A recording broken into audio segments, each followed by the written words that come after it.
Many of the device manufacturers talk about the RAM in their phone, camera in their phone, even storage in their phone, but they never talk about the processor that they use in their phone, which is the main component for a phone or a laptop or a desktop or any computing device. Today we are going to talk about the processor and their performance. So let's begin this video.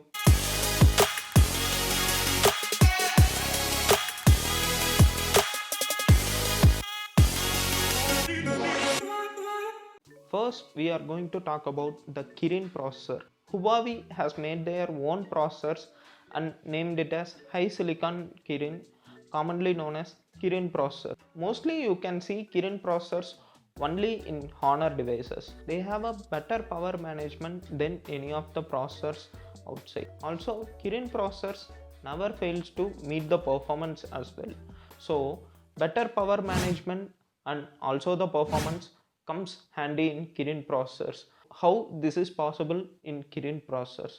You can see all the components, almost all the components are made in-house. So they know where to increase the performance and where to increase the power efficiency and how to use the power wisely. So this is the big plus for the Honor to make their own processors. Now let's get to the most popular smartphone processor in this entire earth, so which is Snapdragon processors are the best performance processors.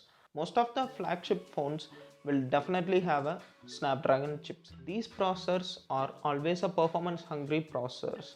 You will get a high performance using Snapdragon processors, but also at the same time there will be a high level of power dissipation, but also at the same time a high level of heat dissipation occurs. You should look for two things when you are going with the Snapdragon processor. First thing is the battery and second thing is the cooling system. Since the processor is little power hungry, it will take a bit of high juice too. These performance hungry processors will definitely take a good amount of juice and also dissipate a high level of heat. The thermal dissipation or heat dissipation will definitely affect your device's power system and power components directly. So you will definitely need a good thermal performance included in your device. Please don't think something like I will be having a removable battery, so I can replace the battery with a new one if some heat dissipation occurs and battery gets spoiled. You can replace the battery one or two times, but at the same time your power systems are also getting spoiled, so keep that in mind. Next, we are going to talk about Exynos. Samsung has came up with their own SoCs or system on a chip, which is Exynos. Samsung has started using their own SoCs since 2013. Even the flagship devices from Samsung Note 20, S20 are using Exynos processors. Samsung has started manufacturing their own chipsets for two main reasons. One, the production cost will be less. Two, they can get the chipsets easily without waiting for a vendor. Even in the second scenario, there is a possibility for two things to happen. One, Samsung will have to order the chipsets to their vendor and will have to wait for a certain period of time. This produces a time delay. The second thing, if Samsung is planning to buy 500 chipsets, so the vendor will first send them a 350 or 400 chipsets in prior, and later they will be sending you the rest units from the previous. So this will also produce as a time delay. Considering all these factors, Samsung has started manufacturing their own processors and named them as Exynos. To the surprise, most of the Snapdragon processors are made by Samsung. The Snapdragon 875 chipsets are made by Samsung even today.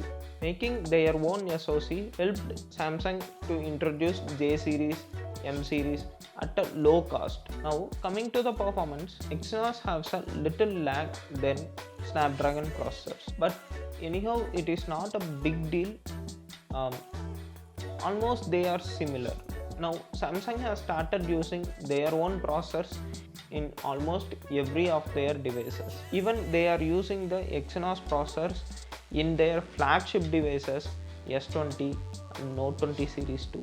But wait, here is a plot twist waiting for you. In Asia market, Samsung sells only the Exynos variants, but whereas in US and North America regions like there, they used to sell even the Snapdragon variants, concluding that both Exynos and Snapdragons have a similar level of performance, but still Snapdragons have a higher performance speed than Exynos. When it comes to power management, Exynos is better than Snapdragon, but when it comes to performance and gaming, still Snapdragon. You might have came across something like 4 GB RAM with a 5 MP plus 12 MP dual camera only at a price point of 6000 or something like that. Most of these mobile phones will definitely have a MediaTek processors. Companies like Realme are able to produce a mobile phone with 8 GB RAM at only a price point of 16,000 are getting possible because of these cheaper processors MediaTek. Helio series processors are a good processors. Yes, they are a good processors for a much multitasking will definitely make a lag for this device. So they are not a good performers and also not a good multi-purpose processors. That is why they are coupled with a high level of RAM and boosted their performance. Even in Helio processors, there are two series, which is P series and G series. Helio series are getting better since the past and they are having a good power management these days.